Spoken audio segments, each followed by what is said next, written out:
The train screamed to a halt at Caldwell Station, Kansas, on a Tuesday afternoon in the spring of 1882, and every soul on the platform turned to look at the woman stepping down from the third car. She was wearing a wedding dress. Not a new one. Not a dress bought for the occasion of arriving in a stranger's town to marry a stranger's name.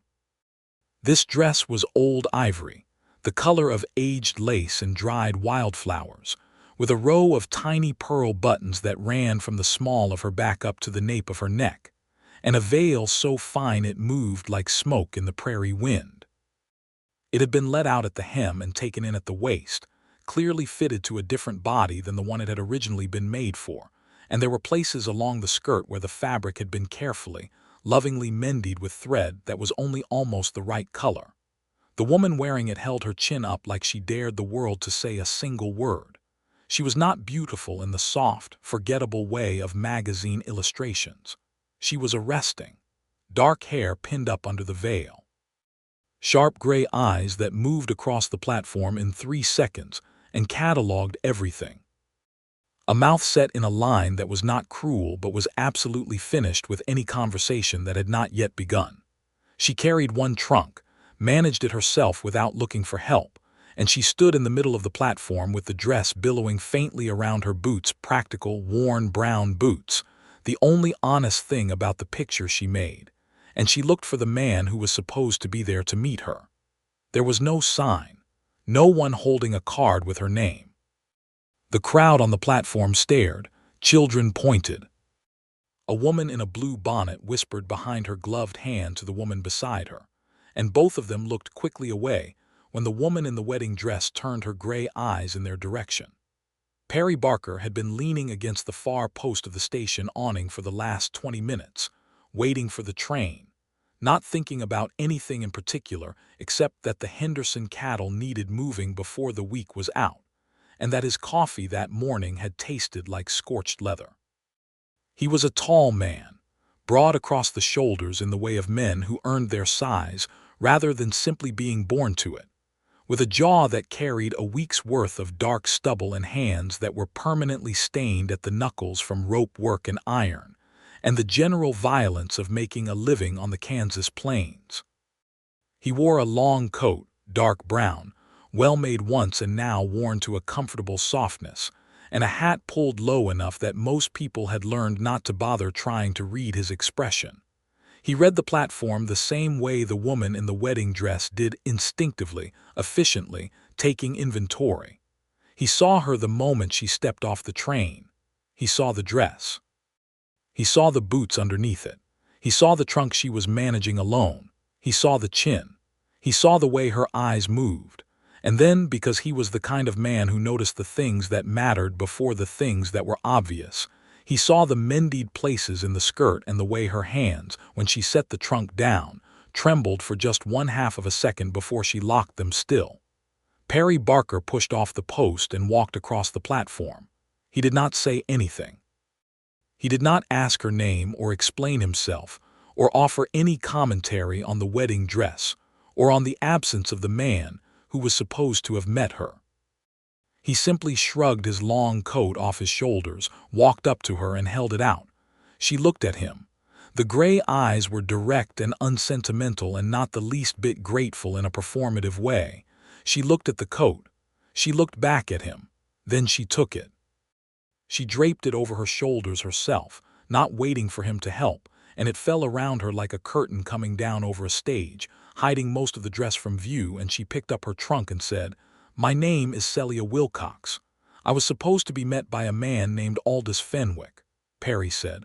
"Aldous Fenwick died 4 days ago." The silence between them lasted exactly as long as it needed to. "How?" she said. His horse threw him on the ridge road. He did not get up. Another silence.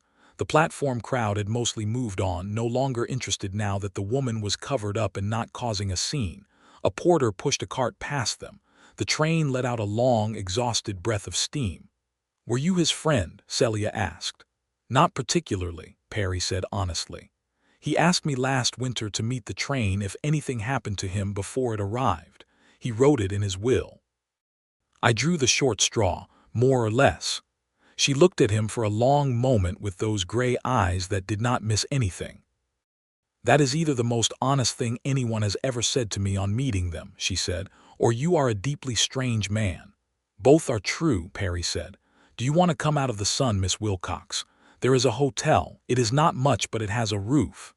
Celia Wilcox picked up her trunk, adjusted his coat on her shoulders, and said, "Lead the way, Mr. Barker," he said. "Perry Barker." And that was how it began. Let us go back 3 weeks, because the story of how Celia Wilcox arrived at Caldwell Station, wearing her dead mother's wedding dress, is not a simple one. And the secrets buried in it are the same secrets that would, in the end, nearly destroy everything and ultimately save it. Celia Wilcox was 26 years old, and she had spent the last 4 years running the sharpest assay office in Wichita, Kansas.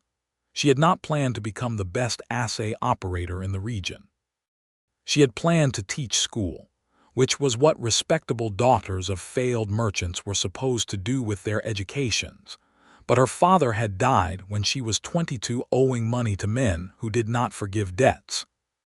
And the man who had come to collect had expected to find nothing of value in the Wilcox home, and instead found Celia standing in the doorway of her father's back room with a precision balance in her hand, and a look on her face that suggested she already knew the exact weight of everything in his pockets. Her father, before the drinking and the failed merchant schemes, had been an asser. He had taught Celia everything he knew because she was the only one who wanted to learn, and she had absorbed it all: the chemistry, the fire tests, the cupellation process, the weight differentials, the way to read a sample of ore and know within 0.25% what it was worth before it had even been properly cleaned. She had a talent for it that went beyond training, something in the way her mind worked that was precise and patient at the same time, and in a territory where men were pulling silver and gold out of the ground and needed someone honest to tell them what they had, that talent was worth more than most men's entire ranches. She had set up her assay office on her own, learned the business licensing process, negotiated the lease on the building, hired one assistant named Gerald who was 16 and clever, and whom she paid fairly, and built a reputation in 4 years that larger operations tried twice to buy out and failed, because Celia Wilcox did not sell what she had built with her own hands. The problem was that Wichita was changing. The cattle trade was shifting south and west, following the new rail lines, and the men who had been her steadiest clients were moving their operations.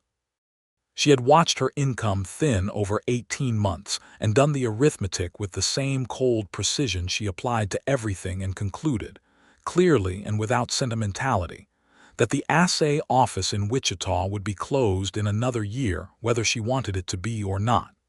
She had also, in those same 18 months, buried her mother. Her mother, Eleanor Wilcox, had been a small, fierce woman who had loved 3 things with her whole heart: her daughter, her faith, and a wedding dress she had worn on the best day of her life and kept in a cedar chest ever since. Eleanor had made Celia promise in the last weeks of her illness that the dress would not be sold with everything else, that wherever Celia went next, the dress would go too. Celia kept her promises. The dress was in the cedar chest. Celia was deciding what came next. She had answered the advertisement for a mail-order bride somewhat the way she approached everything, practically, with research, and without the romantic illusions that the women's magazines suggested were appropriate to the situation. Aldous Fenwick of Caldwell Station had advertised in 4 different regional papers. Celia had found all 4 ads and cross-referenced them. She had written to the postmaster of Caldwell Station, asking 3 specific questions about Fenwick before she wrote to Fenwick himself. She had received answers she found satisfactory. Fenwick had been a landowner, a cattleman, older but not ancient at 51, no criminal record she could find, no debts locally that anyone would admit to, and his letters to her had been direct and respectful and had not once suggested he expected her to simply cook and submit. She had written back 3 times, negotiated the terms of the arrangement with the precision of a business contract, and agreed to come to Caldwell. She had not been in love with Aldous Fenwick. She had been practical about him, which she told herself was better. She had packed the cedar chest. She had packed her precision balances and her reference books and her reagent bottles very carefully in the trunk's center. She had looked at the wedding dress for a long time on the last morning in Wichita, holding it up in the thin spring light, and she had put it on instead of packing it, because it needed airing after so long in the cedar chest, and because the train was hot and crowded, and she had wanted, just for the journey, to wear something that felt like her mother close around her. That was the truth of the wedding dress. It was grief worn as armor. It was a woman who had lost her arranged future and her mother's guidance in the same breath, holding onto the last physical thing that connected them, for one last journey before she had to figure out what came next. She had not expected anyone to be waiting. She had certainly not expected Perry Barker. The hotel in Caldwell was exactly as Perry had described it, not much, but with a roof. It also had walls and a floor, which Celia noted was more than could be said for the frontier in general, and a proprietress named Mrs. Dora Hatch who was short and round, and had a look in her eye that suggested she had seen everything twice and been surprised by none of it. Mrs. Hatch gave Celia a room on the second floor without being asked to comment on the dress and brought up a pitcher of hot water without being asked for that either, and Celia liked her immediately. Perry carried the trunk up the stairs. She did not thank him in a gushing way, but she met his eyes at the door and said, "You have been straightforward with me. I appreciate that more than you perhaps know." He handed back, she thought, the closest thing to warmth she had seen on his face yet. Not a smile exactly. More a loosening around the eyes. "What will you do?" he asked. "I do not yet know," she said, "but I will figure it out." He nodded like that was a satisfactory answer and went back down the stairs. She changed out of the dress very carefully, folded it along the original crease lines, and laid it in the trunk on top of the reagent bottles. Then she sat on the edge of the bed in her traveling clothes and permitted herself exactly 3 minutes to feel everything she did not have time to feel, and then she got up and went to find out what Caldwell Station actually was. What Caldwell Station was, in the spring of 1882, was a town in transition. It sat at the edge of the Cherokee Outlet, the long strip of land that separated Kansas from Indian Territory, and it had been a cattle shipping point for years, with all the roughness that implied saloons and gambling houses and the particular restless energy of men with trail money burning through their pockets. But it was also beginning to look slightly more permanent. There were families now, not just cattle crews. There was a school with an actual teacher. There was a bank that had been robbed only once in the last 2 years, which was considered a good record. There was a land office and a general mercantile and a doctor who had been trained at an actual medical college, and there was, Celia noted with sharp interest, no assay office. She walked the main street in her practical boots and her traveling skirt, and she noted everything with the same systematic attention she had given the platform. The mines to the southwest were producing silver. She had read about them in Wichita.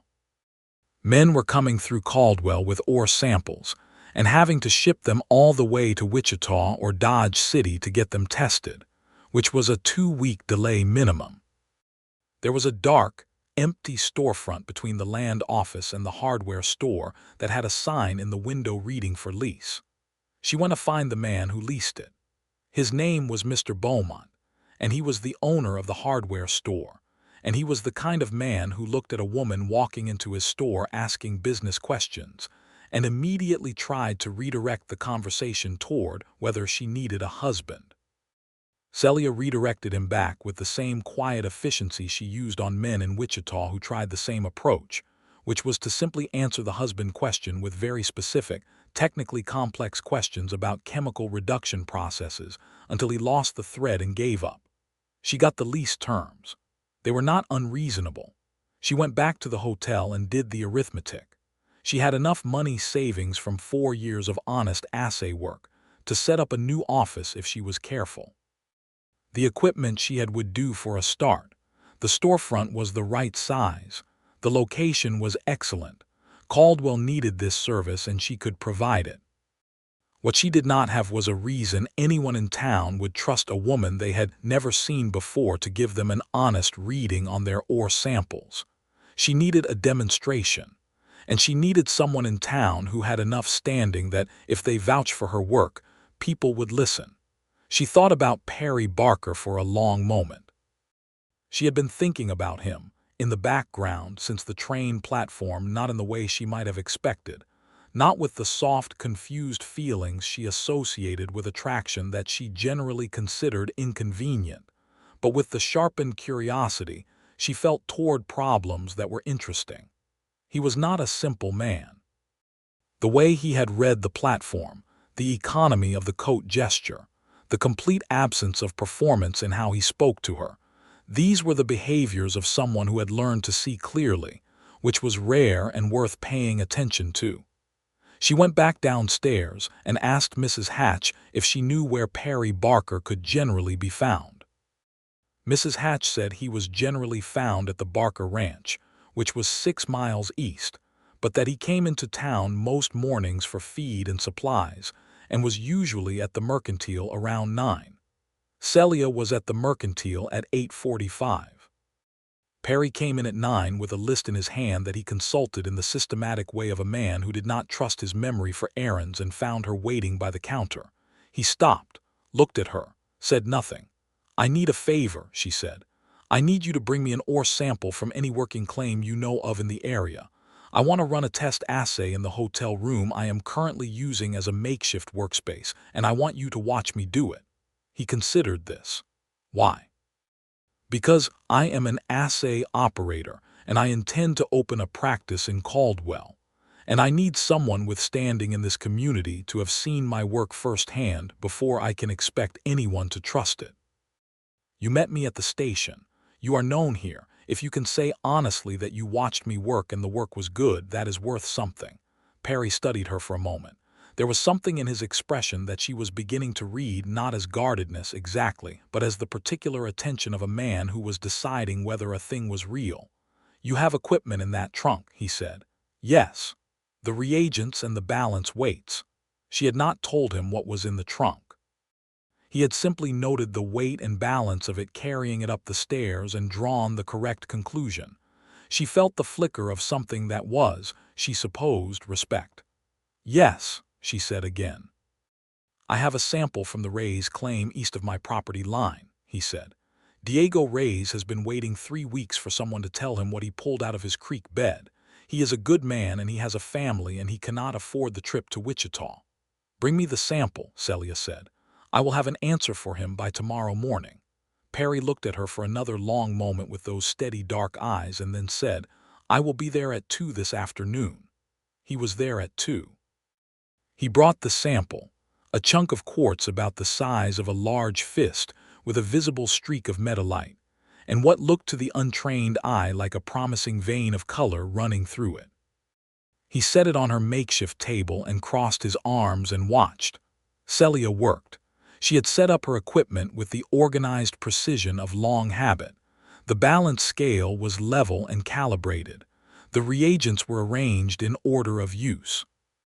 She had a small portable furnace, the kind that folded for travel and unfolded to a functional heat source, and she had the crucibles and the cupels and the flux and the lead foil and everything else she needed laid out in the exact sequence she would use them. She talked as she worked, because she wanted him to understand what he was seeing. She described the visual inspection of the sample, the quartz matrix, the pyrite inclusions that people often mistook for gold, the thin line of what was actually silver sulfide running through the lower third. She weighed the sample.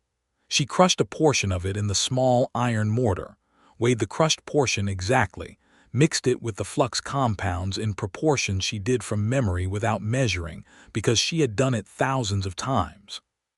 She loaded the crucible and placed it in the furnace, and while it heated she explained the cupellation process, what would happen to the lead, how the silver would be isolated, how she would weigh the bead that came out and calculate back to the original mass.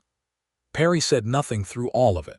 He watched with the same complete attention he had brought to the platform, and she noticed that he was not watching the process with the vaguely bored patience of a man waiting for a result he did not understand. He was actually following it. His eyes moved when she moved. He leaned slightly forward at the furnace stage. When she pulled the cupel and showed him the tiny, perfect silver bead, and then worked the calculation on a sheet of paper, and told him that Diego Reyes' sample ran to approximately 42 ounces of silver per ton of ore, which was a very good result for a creek bed claim and meant Diego Reyes should absolutely file formally and work that ground. Perry Barker uncrossed his arms. He looked at the silver bead. He looked at the calculation sheet. He looked at Celia.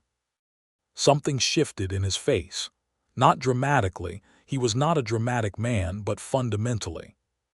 It was the look of a person genuinely surprised, the kind of surprise that comes from encountering something that exceeds what you had prepared yourself to encounter, and it was followed almost immediately by something else, something warmer and less guarded, and Celia, who was not in the habit of noticing how men looked at her, noticed. "That is the work," she said, keeping her voice level. "Yes," he said. It came out with a weight to it, as though the word was carrying more than it appeared to carry. "That is remarkable work, Miss Wilcox." "It is good work," she agreed. "I do not know if it is remarkable. I have simply done it long enough to do it well." "Will you let me bring Diego Reyes here himself tomorrow?" "Please," she said. Diego Reyes came. He was a quiet man in his late 30s with calloused hands and a careful, dignified manner, and when Celia gave him the results and showed him the calculation and explained what it meant and what he should do next, he shook her hand and said something in Spanish that Perry translated as a blessing she did not deserve but accepted with grace. Diego Reyes went to the land office that afternoon. Within a week, 3 more men had brought her samples. Within 2 weeks, she had signed the lease on the storefront between the land office and the hardware store. Within 3 weeks, the sign on the door read Wilcox Assay Office, and Caldwell had an assay operation for the first time in its history. Through all of it, Perry Barker came by more often than strictly necessary. He brought things that were useful lumber for a workbench, a better lamp than the one that came with the space, a recommendation to the local blacksmith who made her a proper furnace bracket so she did not have to use the portable folding one. He did not fuss over her or hover. He came, offered what was useful, and left when there was nothing more to do, and she found she had begun to listen for his boots on the wooden sidewalk out front. She told herself it was because he was a reliable source of client referrals. He knew everyone in the area and he had vouched for her, and that was the extent of what was practical about his presence. She did not entirely believe herself. The complication arrived on a Friday evening in June, in the form of a man named Harlan Price. Harlan Price was the kind of man who had a handsome face and used it the way some men used a weapon strategically and with awareness of the effect. He was 38, dressed in good clothes that suggested money or the careful performance of money, and he had ridden into Caldwell 2 days earlier with a crew of 4 men and taken the best rooms at the hotel. He owned, according to Mrs. Hatch, a mining operation in the outlet that was expanding, and he had heard about the new assay office. He came in on a Friday evening just before closing with a sample case and a smile that did not quite reach his eyes. "Miss Wilcox," he said, "I've been hearing about your work all week. They say you're the best this side of Wichita." "I do not know about best," Celia said, because she disliked the way false modesty sounded and also disliked the way this man's smile moved. "I do good work. What can I do for you, Mr. Price?" He set the sample case on her counter. "I have 6 samples from my operation in the outlet. I need a full analysis on each one, assay grade, yield estimation, purity percentage. I'll pay double your standard rate." Double the standard rate was a significant sum. Celia looked at the samples through the case glass. They were substantial. The work would take 2 full days. "Triple rate," she said. 2 days' work. Results in writing with full methodology documentation. He blinked and the smile flickered, and then he made a decision and smiled again. "Done," he said. "You're not shy about your value." "No," she agreed. I know what my work is worth. Leave the samples, come back Monday morning. He left the samples. He also left a card with his name on it and the name of a company she had not heard of, which was not unusual. There were many small mining operations in the territory. She put the card in her desk drawer and began her preliminary visual inspection of the samples. She worked through Saturday and most of Sunday. The results were interesting. 4 of the 6 samples were exactly what she expected from a working silver operation, good grade ore, consistent with what she was seeing from other outlet claims. But 2 of the samples were strange. They were silver-bearing, yes, but the matrix structure was unlike anything from the outlet claims she had tested. The trace element profile was subtly but definitively different. She did the analysis 3 times to be sure. These 2 samples were not from the outlet. They were from somewhere else entirely. The mineral signature said the Flint Hills, which were Kansas state land, not territory land, and which were currently under a federal land grant that prohibited private mining claims. She sat with this information for a long time. Then she went to find Perry Barker. She found him at the ranch, which she had not been to before, and which she noted was a real working operation, not large, but organized with the same systematic attention he brought to everything. Good fencing, a well-maintained barn, a bunkhouse for the 2 hands he employed. He was coming out of the barn when she rode up on the horse she had rented from the livery, and he stopped and took in her expression and said nothing, just waited. "I need to ask you something about Harlan Price," she said. "Then come inside," he said. The house was the interior of a man who lived alone and had made peace with it, not neglected but spare. A good stone fireplace, a table with 2 chairs. Books on a shelf that surprised her, because they were not ranch catalogs but actual books, including one she recognized as a legal text on territorial land claims.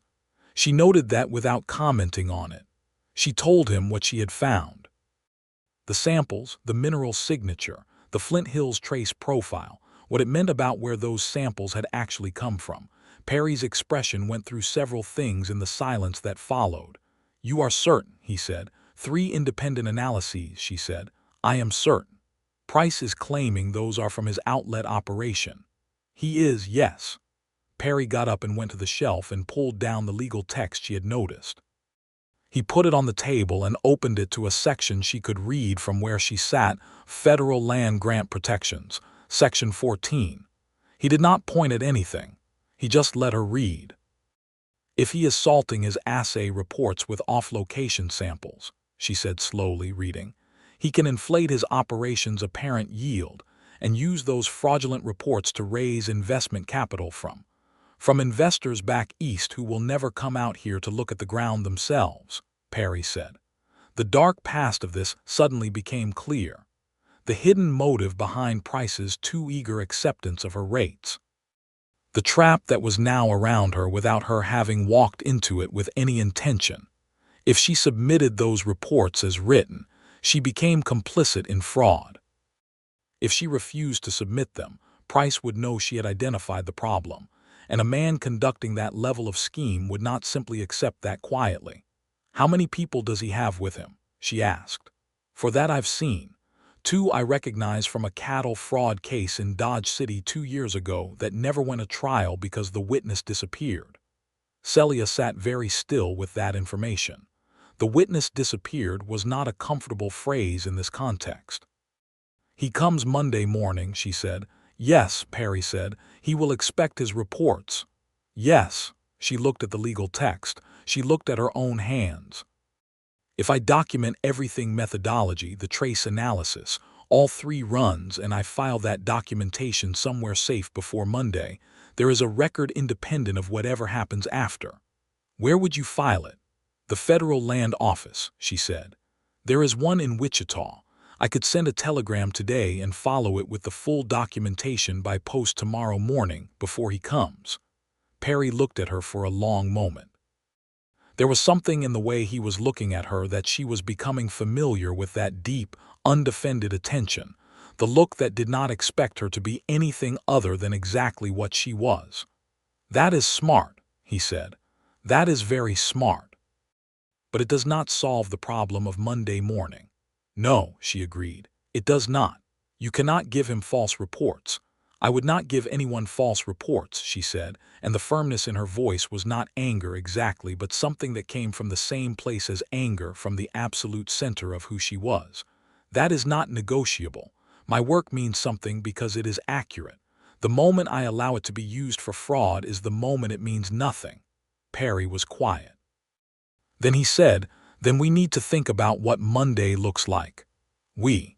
She noticed that word and let it rest where it had landed. They spent 2 hours at the table working through the options. Perry knew the town marshal, a man named Cole Adler who was competent and fair.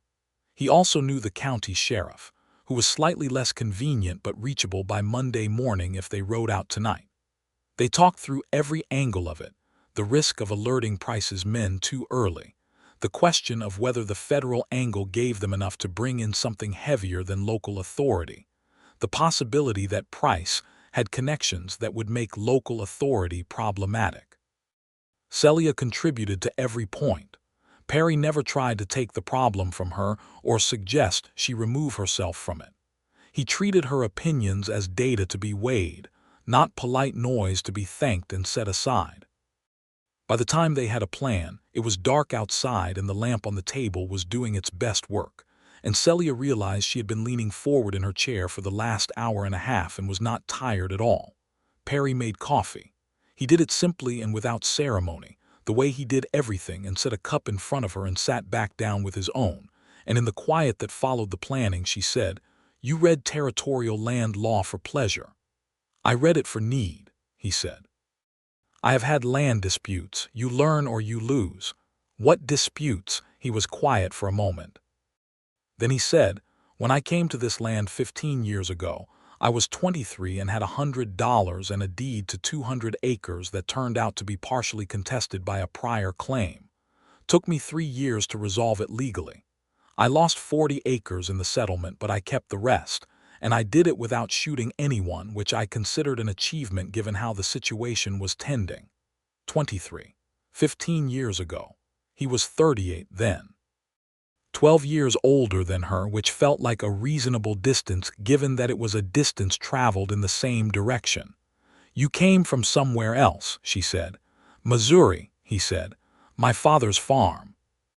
"I left when I was old enough to leave." She waited to see if he would say more, and he did, because he trusted her with information the way she trusted him, carefully but genuinely. "My father was a difficult man, not cruel in the way that makes a clear story, difficult in the way that wears you down over years until you either go or disappear into it. I went." She thought about her own father, about the man who had been wonderful before the drinking and absent in the years it had taken him, and how she had learned to hold both versions simultaneously without letting either one be the only truth. "I understand that kind of difficult," she said. They looked at each other across the table with the lamp between them.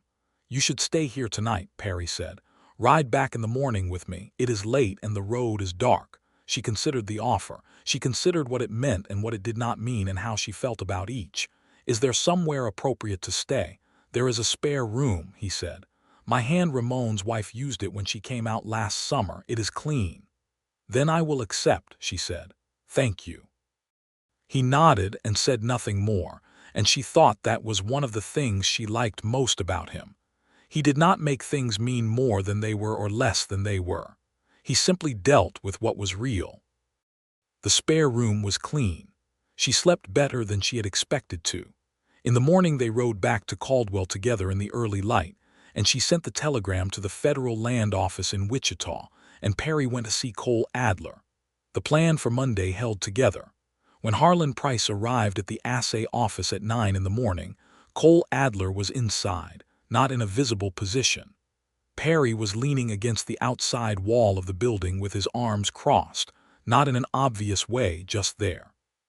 Celia was behind her counter with the 6 sample vials in front of her and 3 sets of documentation, one for Price, one for the marshal, one already posted to Wichita. Price came in with his smile. He looked at the documentation she slid across the counter. He began to read. The smile became something less comfortable. He read the section about the Flint Hills trace profile. He read the notation that said the methodology was documented in full, and a copy had been filed with the Federal Land Office by registered post 2 days prior. He looked up. His eyes were calculating in a way that showed clearly now, the charm stripped off like paint in rain. "This is a mistake," he said, "a misidentification." "I ran the analysis 3 times, Celia said. "The trace element profile is definitive. 2 of your 6 samples are not from the outlet. I cannot certify them as such." "You will certify them," he said, and the warmth was gone completely from his voice now, and what was under it was something flat and cold. "I paid for a certification." "You paid for accurate work," she said. "This is accurate work." He leaned on the counter. "Miss Wilcox, I would encourage you to think very carefully." Cole Adler stepped out from the back room and said, "Mr. Price, I think you might want to step outside with me." Price's 4 men were outside. But Perry was outside too, and Ramon from the ranch had come in that morning and was at the end of the street, and 2 other men that Cole Adler had spoken to were visible near the livery. The arithmetic of the situation was clear, and Price was good at arithmetic. He did not make a scene. He collected his original samples with careful dignity and left Caldwell Station that afternoon. The Federal Land Office investigation that followed from the documentation Celia had sent took several months, but it concluded with a finding of attempted land fraud and a formal complaint against Harlan Price's operation that prevented him from raising capital in the territory for 2 years. She never saw him again. What she did see, that afternoon after Cole Adler had left and the office was quiet again, was Perry Barker sitting on the step outside her door. He was not doing anything in particular. He had his hat on his knee and he was looking at the street, and he looked, she thought, like a man who had been holding something carefully in place and was now letting it be at rest. She brought him a cup of coffee from the small stove she had installed at the back of the office. He looked up at her. He took the cup. He said, "You handled that exactly right." "We handled it exactly right," she said, and sat down on the step beside him. "The plan was both of ours. The documentation idea was yours. The legal text was yours." They drank their coffee.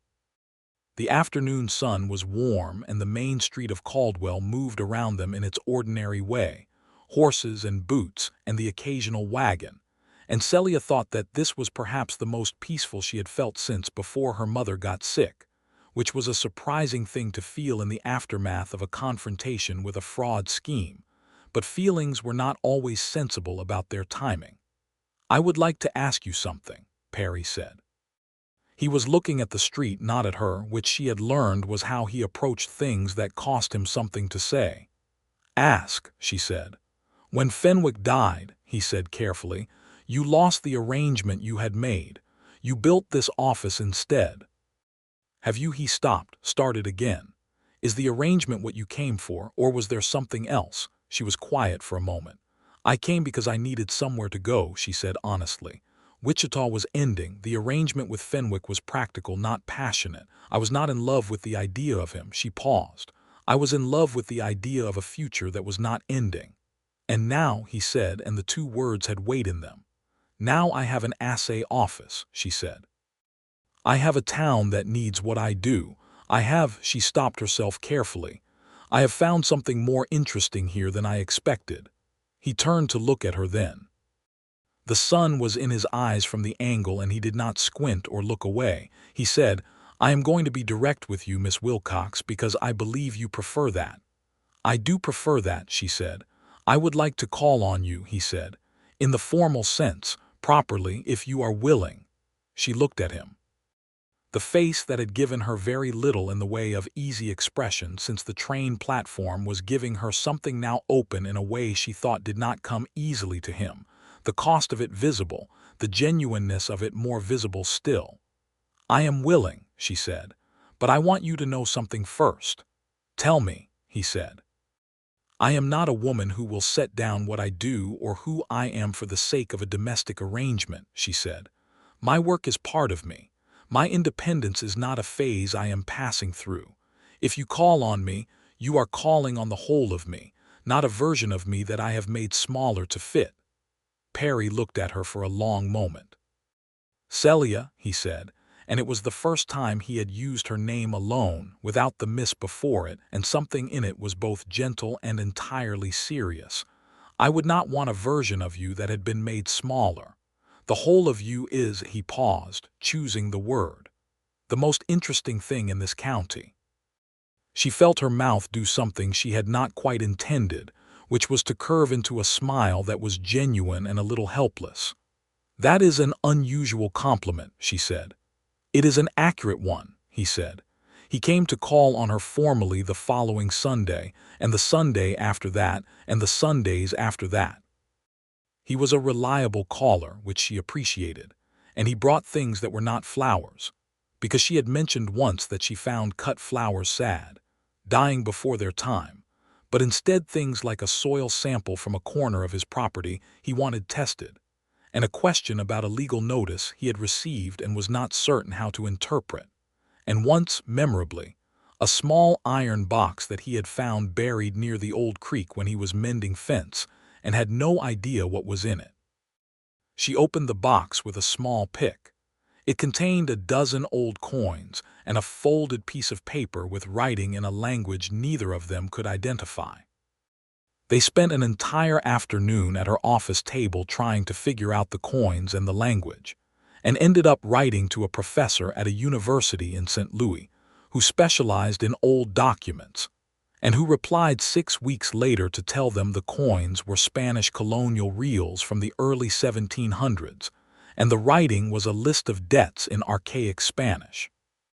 None of it was worth significant money, but Perry kept the coins, and she kept the letter, and the afternoon had been, she thought, one of the finest she had ever spent. She learned about him in pieces, the way you learned about solid things by moving around them, finding the angles, discovering what was there by its consistency.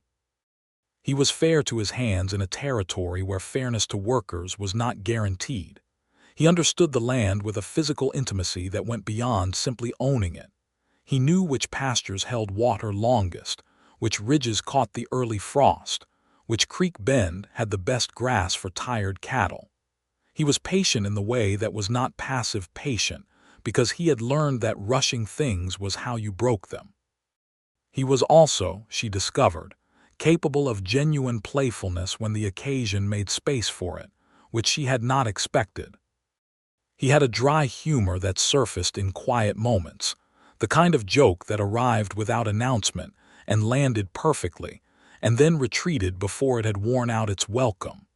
She laughed at his jokes more than she had expected to, and he seemed to take genuine pleasure in making her laugh, the way you took pleasure in doing something well.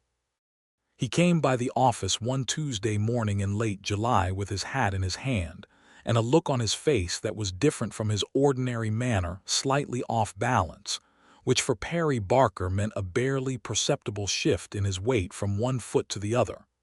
"I need to show you something," he said.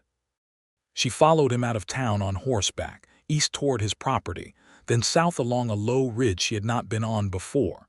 The view from the ridge opened across a wide valley with a creek running silver through the bottom of it and hills on the far side that were a deep summer green. He stopped his horse at the top of the ridge and said nothing, just let her look. "This is the parcel I lost in the dispute," he said eventually. "The 40 acres." She looked at it.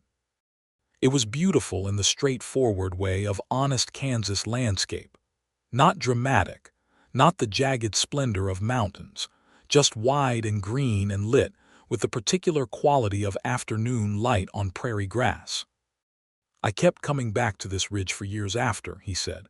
"I would not look at the valley for a long time, and then I started looking again, and I realized that what I had lost was not the land. The land was still there. I had just lost the piece of paper that said I owned it, and the land did not care about the paper." He paused. "I am not sure why I am telling you this except that I think you understand about keeping things and losing the shape they came in." She looked at him.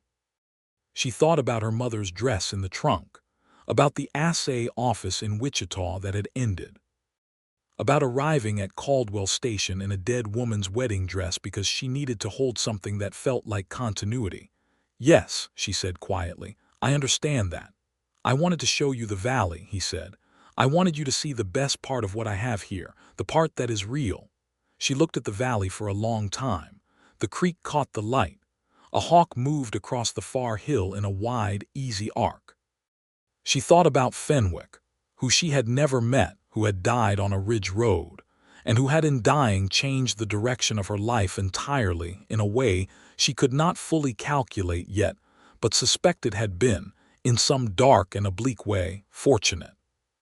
She thought about the telegram to the Wichita Land Office, and the way Perry had sat at that table reading legal text by lamplight like a man doing the most natural thing in the world.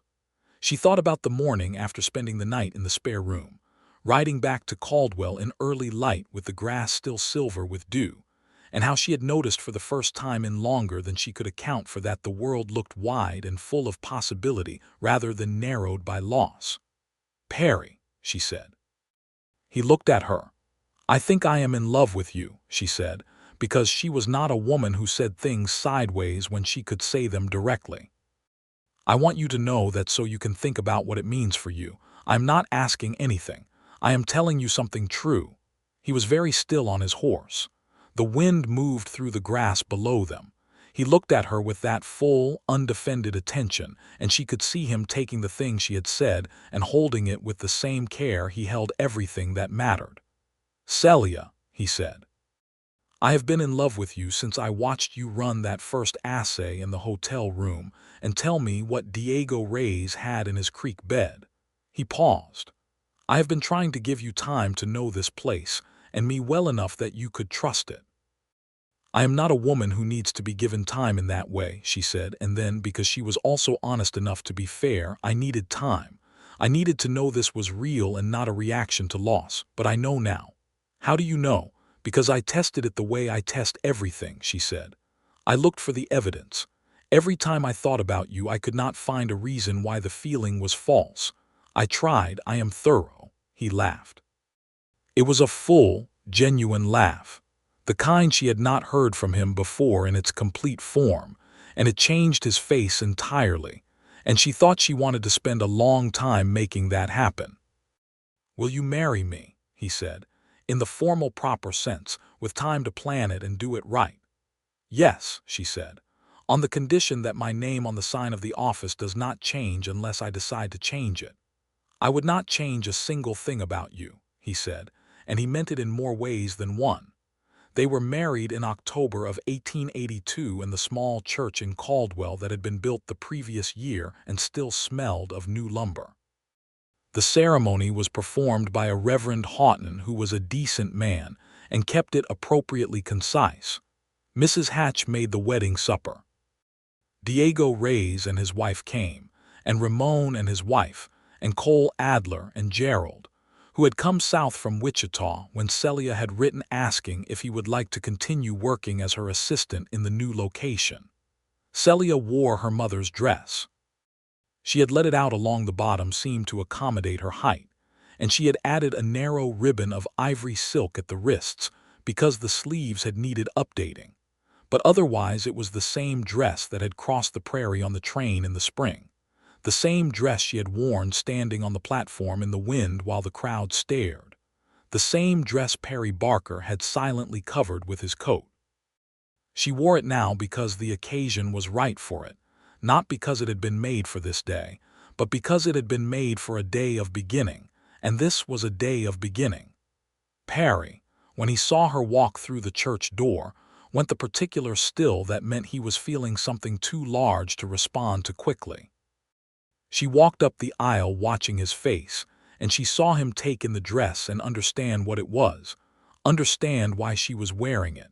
And she saw something in his eyes that was not sadness but its close relative, the acknowledgement of loss as part of love, the recognition that the woman walking toward him had come through real things to arrive here.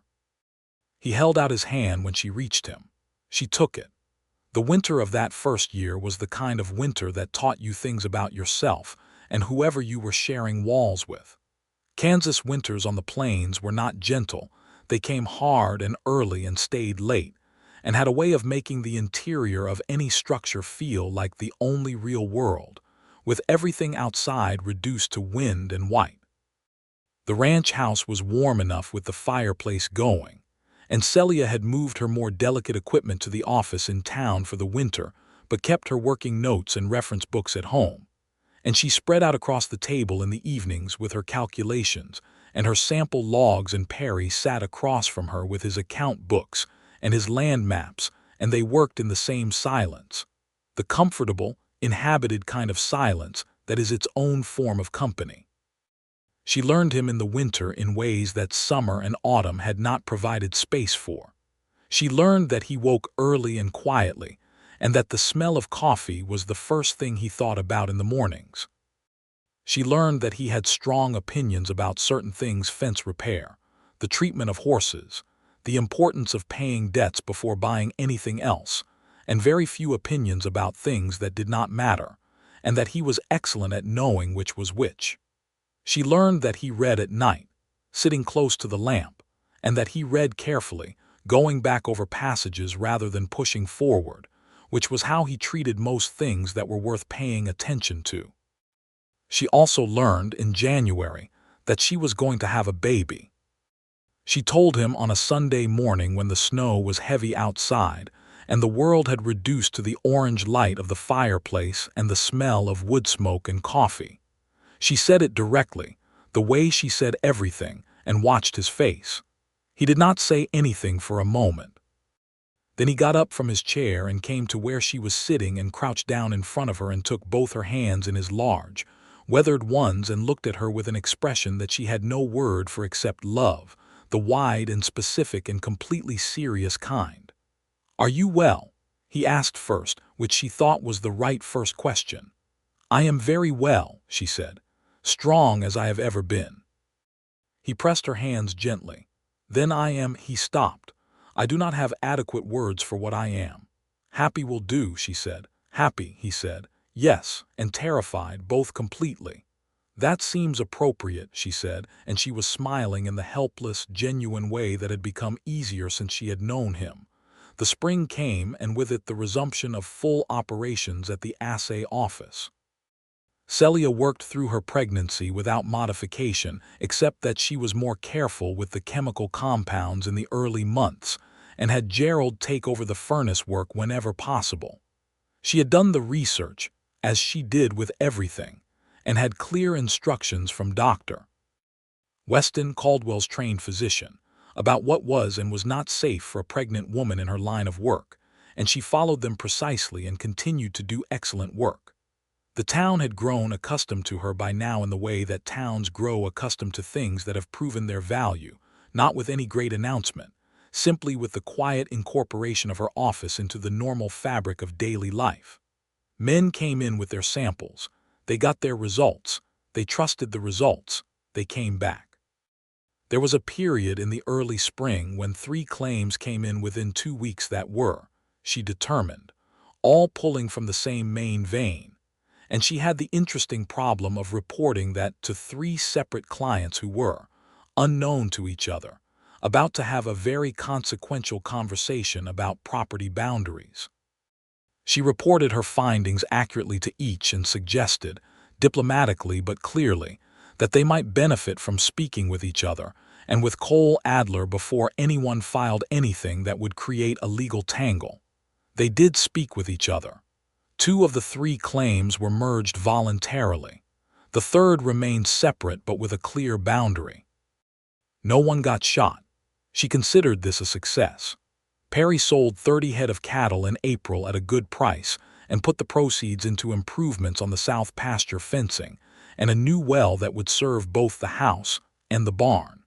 He was a careful steward of money in the way of men who had started with very little and understood what very little felt like, which meant he was not extravagant but he was not tight, and when he spent money he spent it on things that lasted.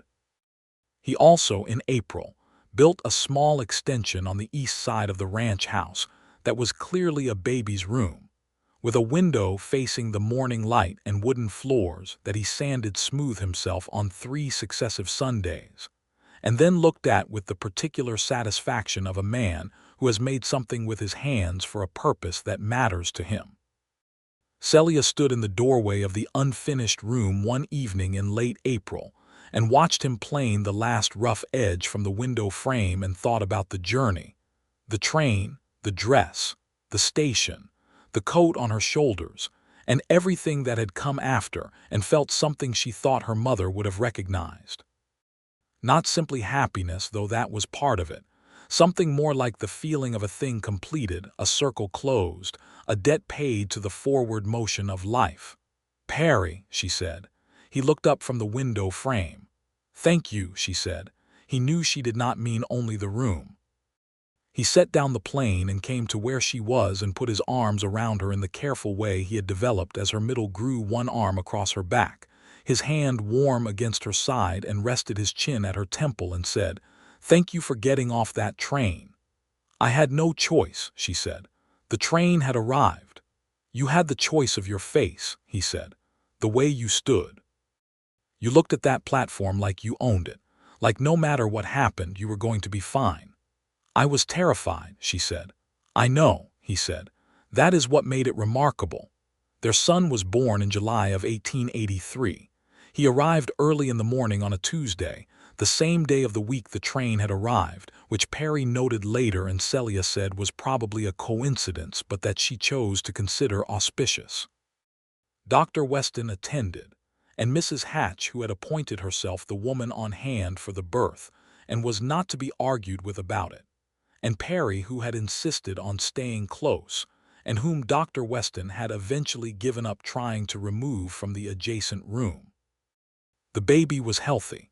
He had Perry's dark hair and Celia's gray eyes, which she felt was a fine combination. They named him James after no one in particular, simply because it was a solid name that wore well, and Oliver as a middle name after Celia's father, who had been wonderful once, and whom she did not intend to erase entirely from the world because of the years that had been hard. James Oliver Barker was a loud and certain baby who had opinions about things from approximately the first hour, and expressed them without reservation, which Perry observed was consistent with his parentage on both sides. The months that followed the birth had their exhaustion and their particular beauty. Celia returned to the office in September, with Gerald promoted to associate and given a raise that she had calculated was appropriate to his expanded responsibilities, and with a bassinet at the back of the office for the days when Mrs. Hatch could not come, and with the frank acknowledgment to her clients that there might be a baby sound in the background of their consultations, and they could either accept this or find another assay office, which they could not, because there was not one. Nobody complained. In the evenings, she nursed James at the kitchen table while Perry read aloud from whatever he was working through. He had developed a habit of reading to her in the evenings, or discussing what he had read, and she reciprocated by telling him about the chemistry she was working on or the problem she was thinking through, and James listened to all of it with the wide, unfocused attention of a baby who is absorbing the world through sound. She thought he would probably be a reader. She thought he would probably have a scientific mind. She thought she would give him every book she could find and every question she could raise and see what he did with it. The second winter was easier than the first because they knew each other's habits, and the spring of 1884 brought changes to Caldwell that reflected what was happening across the territory: more families, more permanent buildings, a second school. The railroad was expanding and Caldwell's position as a supply and shipping hub was being consolidated. The cattle trade was shifting but not ending, and the mining operations in the outlet were serious enough that Celia's work had become genuinely essential to the local economy in a way that gave her real satisfaction. She hired a second assistant in the spring of 1884, a young woman named Harriet Clements who was 17, and had been doing the bookkeeping for her father's feed store, and who had a natural precision with numbers that Celia recognized immediately. She paid Harriet fairly from the start and told her on the first day that if she worked hard and learned the chemistry, which Harriet could begin learning right now, this afternoon, if she was willing, there was a real future in this work. Harriet was willing. She proved to be an excellent student and within a year, a capable junior assay operator. Perry watched Celia train Harriet with the same quiet attention he brought to most things, and one evening after Harriet had gone home and they were closing up the office, he said, "You are building something that will last past you." Celia looked up from the log she was closing. "That is the point of building anything," she said. "Most people do not think about it that way when they are building it," he said. "I have always thought about it that way," she said. "My father built things that did not last. I decided early that I would build things that did."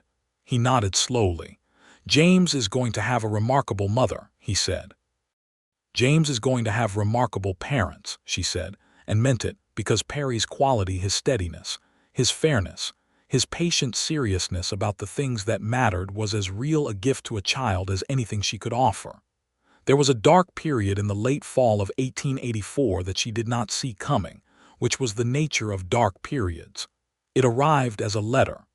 The letter was from a man in Missouri, a solicitor representing the estate of Perry's father, who had died in October. He had left Perry 160 acres and a farmhouse and a barn, and a debt of modest proportions that the estate was responsible for settling. He had also left a letter, a personal one, separate from the legal documentation, addressed to Perry in handwriting Celia did not recognize, but Perry did, because he went very still when he saw it. He read it alone. She did not ask what it said. She gave him the space that was his. He came to her that evening after James was asleep and sat down at the kitchen table and put his hands flat on the surface in the way he had when he was putting weight somewhere outside himself. She sat across from him and waited. "He said he was sorry," Perry said. "In the letter, he said he knew he had been, the word he used was hard. He said he knew I had been right to leave." Perry paused. "Was dying when he wrote it. He had time to say a thing he would not have said while he was well." She let that sit. "I have been angry at him for 15 years, Perry said. "Not every day, not in the consuming way, but it has been there, and now he is gone and the anger has he stopped. There is nowhere for it to land." She reached across the table and put her hand over his. "That is not the anger going away," she said gently. "That is the anger becoming grief. They live in the same place. You have to let it be grief now." He turned his hand under hers and held it. He did not say anything more for a while. She sat with him in the quiet, which was what she could give him, and it was enough. He went to Missouri for 2 weeks in December to settle the estate. She stayed in Caldwell. James was 18 months old and travel was complicated, and the office needed her, but they wrote to each other. The letters he sent were not long, but they were real. He described the farm. He described recognizing things from his childhood, a particular tree, a worn place in the barn door where he had leaned as a boy, and feeling the complexity of knowing a place that had been both something and something else. She wrote back about James's new words and the particularly interesting ore sample that had come in from a new claim, and the way the snow looked on the roof of the office in the early morning. She pressed a dried grass stem from the valley they had looked over together into one of the letters. He kept it. She found it years later in the box where he kept things that mattered. He came home on the 20th of December, and James ran to him across the kitchen floor on uncertain toddler legs, and Perry caught him and held him up, and Celia stood in the kitchen doorway watching her husband hold their son, and felt the world settle into itself with a finality that was not closure exactly, but completion. The Missouri property was sold the following spring. Perry put the proceeds into an extension of the south pasture, as he had planned, and into a new workbench for the assay office that was longer and better lit than the current one, which Celia had mentioned wanting and not mentioned again, but which he had apparently retained. She ran her hand along the smooth surface of the new workbench on the morning he installed it, and did not say anything for a moment, and then said, "It is perfect." "Good," he said. In 1886, Celia sat down with her accounts at the end of the year and calculated that the Wilcox Assay Office, which was still called that, because she had decided years ago that it should be, and Perry had never once suggested otherwise, had returned a profit sufficient to make a significant investment. She had been thinking about what that investment should be for several months. She proposed to Perry one evening that they use a portion of it to purchase the 40 acres on the valley side of the ridge, the acres that had been taken from him in the original land dispute, that he had ridden out to show her on the day he told her the best part of what he had. She had looked into it quietly. The man who held the deed was selling. The price was not beyond reach. Perry looked at her across the table for a long moment. His face was doing the thing it rarely did, which was showing her everything at once. "It is your money," he said. "It is our money," she said, "and it is your land, or it should be." They bought the 40 acres in the spring of 1887. Perry stood on the ridge the day the deed was signed and looked down at the valley, and Celia stood beside him with James on her hip. He was nearly 4 now, old enough to stand on his own but still prone to wanting to be carried when the world was large, and the hawk that seemed to live on the far hill, or one very like it, made its long arc across the slope. "How does it feel?" she asked. He was quiet for a moment in the good way. "Like something that was wrong has been made right," he said. "Not erased." "Made right, there is a difference." "Yes," she said, "there is." James said something that was mostly consonants about the hawk, pointing with one emphatic finger, and Perry reached over and rested his hand on the back of Celia's neck in the warm, easy way he had developed over 5 years of closeness, and she leaned slightly into it, and the three of them stood on the ridge in the spring light and watched the hawk until it was out of sight. The years that followed were not without difficulty. No life conducted honestly on the plains of Kansas in the 1880s was without difficulty. But the texture of the difficulties changed as they accumulated more of what mattered and less of what was merely urgent. There was the drought summer of 1888 that took 20% of Perry's cattle and required careful financial navigation. There was a period when the assay office faced competition from a man who had set up in the next town over and who, it turned out, was not doing his analysis correctly, which Celia identified from the results he was reporting on shared samples and reported quietly to the appropriate professional body, which was not about destroying a competitor, but about protecting the clients who relied on accurate information. The man's practice did not last. She did not take pleasure in it, but she did not apologize for it either. In 1889, their daughter was born. They named her Alina, after Celia's mother, and Perry helped choose the name with the same seriousness he had brought to everything that mattered.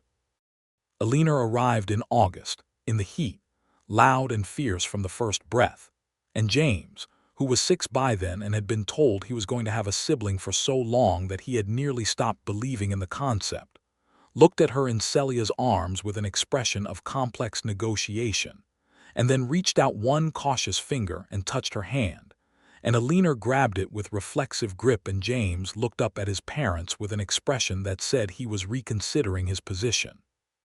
By 1890, Caldwell Station had grown from the rough cattle town it had been into something approaching a real small city. The cattle trade had shifted and changed, and the town had shifted and changed with it, leaning more toward the permanent commerce of a settled community. There were 3 churches now, a full school through the upper grades, a bank that had not been robbed in 4 years, and a newspaper that covered local and national events.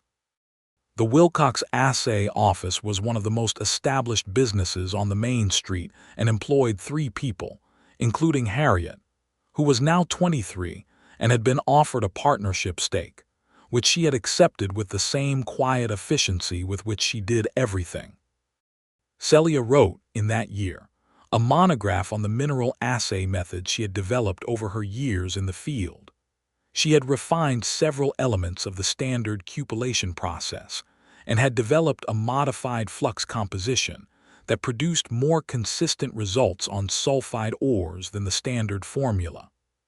She sent it to a mining journal in Denver with a cover letter that identified her as the proprietor of the Wilcox Assay Office in Caldwell and gave her full name. The journal published it in the fall issue with a letter from the editor, noting that the modifications described were significant and encouraging.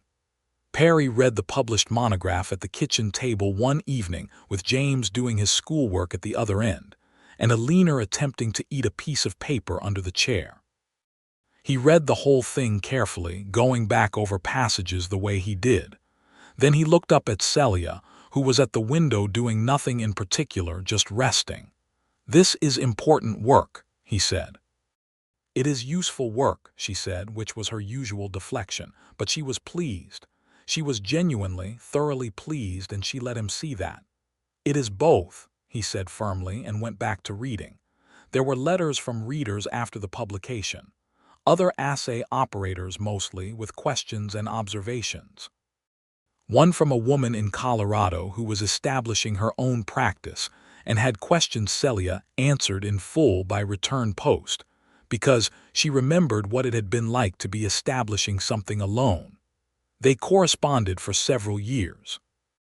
The woman's name was Margaret, and she visited Caldwell once in 1892 and spent 3 days working alongside Celia, and they became friends, the comfortable, direct kind that neither of them had much time for sentimentality in but both valued deeply. In the summer of 1891, the family took a trip, their first real one, a week away from the ranch and the office, north into Nebraska to look at the landscape and let the children see something beyond Kansas. They went by train, which James found enormously exciting and Alina found acceptable. Perry, who had not been on a train since arriving at Caldwell 15 years earlier, was quiet in that particular way he had on trains, and Celia, who had been on a train that had changed her life, sat beside him and watched the prairie go by and thought about continuity. On the way back, as the train pulled into Caldwell Station, she looked out at the platform where she had first stood in her mother's dress with the wind pulling at her veil, and Perry had walked across the platform with a coat in his hand and not said anything. "Do you remember exactly what you were thinking," she said, "when you walked across the platform that first day?" He thought about it honestly, the way he did. "I was thinking that you looked like a woman who was holding something together through sheer determination," he said, "and that someone should make that easier without suggesting you needed it to be easier. That is why you gave me the coat. I did not want you to be cold, and I wanted to—" he paused. "I wanted to stand next to whatever you were doing." She looked at him. 8 years later, and the face was the same, worn a little more by sun and time, but the same underneath. The eyes that saw things clearly. The jaw that was patient and not in a passive way. She thought about her mother, who had loved her wedding day fiercely enough to keep the dress for decades. She thought about her father, who had been wonderful once and had taught her everything that mattered professionally, and who was honored in her son's middle name. She thought about Aldous Fenwick, whom she had never met, who had written decent letters, and died on a ridge road and left instructions that had sent Perry Barker to a train platform with nothing to offer but his coat and his presence, and both of which had been exactly right. "I am glad you were there," she said. "So am I," he said. The train pulled into the station. James was already at the window pointing out the familiar landmarks of home. Alina was asleep against Perry's arm. The platform came into view, and Celia saw, as she always did when she saw that station, the woman in the ivory dress holding herself together in the wind, and felt, as she always did, the particular emotion of being grateful to a past version of yourself for having had the courage to get off the train. They got off the train. They went home. The ranch in the years that followed was a full and organized place. James grew into a serious boy who was more interested in mathematics and the natural sciences than in cattle, which Perry accepted with equanimity, and Celia encouraged with books and visits to the assay office, and the particular pleasure of watching a child discover that his mind was capable of more than he had tried it on yet. By the time James was 12, he was doing rudimentary assay calculations under Celia's supervision, which was not because she required him to, but because he asked to. By 14, he was interested in engineering specifically, the mechanics of mining operations, and she wrote to several institutions to find him correspondence courses. Elinor was different. She was a physical child, a rider from the moment Perry put her on a horse at age 4, and a natural with the cattle in the way that sometimes skipped a generation, appearing in a child who simply understood the language of livestock without being taught. She had Perry's patience and Celia's precision, and applied both to the horses and cattle with an instinctive competence that the ranch hands noticed early. Perry did not treat this as less important than James's academic interests. He taught her everything he knew about cattle management and land stewardship, with the same seriousness he brought to Perry's intellectual education. In 1893, Celia published a second monograph. In 1895, she was asked to speak at a mining conference in Denver, which she did, the first woman to speak at that particular conference, a fact noted by the conference organizer in the introduction with more ceremony than she felt it required, but which she understood was being noted for reasons beyond her personal case. She spoke clearly and technically, and was asked 3 follow-up questions by men in the audience who were genuinely interested in the methodology, which was what mattered. Perry came to Denver with her. He sat in the audience with the quiet attention he had brought to watching her work in the hotel room 13 years earlier, and she could feel him there, not as a weight, but as a gravity, the kind that kept things where they belonged. They walked along the Denver streets that evening after the conference dinner, which had been long and formal and full of the kind of talk that was not uninteresting, but was exhausting.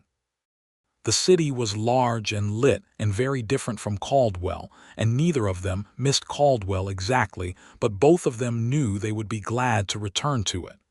"You were the best speaker today," Perry said. "The second speaker was very good," she said. "Excellent work on hydraulic separation. You were better.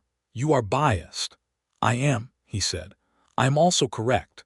She laughed, the easy full laugh that came without effort now, after all the years of practice.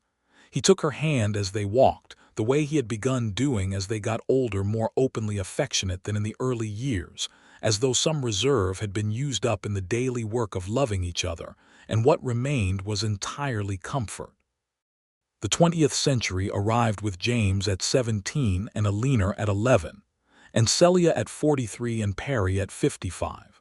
And the ranch was solid, and the assay office was established, and Harriet was a full partner who had in fact taken the practice in directions Celia had not anticipated, developing a specialty in geological surveying that was increasingly valuable as the territory matured. James went east in 1901 to study engineering at a proper university, the first generation of either family to do so. Celia wrote him letters that were full of questions about his coursework because she was genuinely curious, and Perry wrote him letters that were shorter and more practical but equally regular, and James wrote back to both of them every week without fail, which she considered the best evidence that they had raised him well. Elinor stayed close to the ranch as she grew into herself, a tall, capable young woman who had her father's eyes and her mother's chin, and her own particular combination of the two of them, applied to the land and the cattle and the daily problems of a working ranch. She married at 22, a young man named William Hatch, who was Mrs.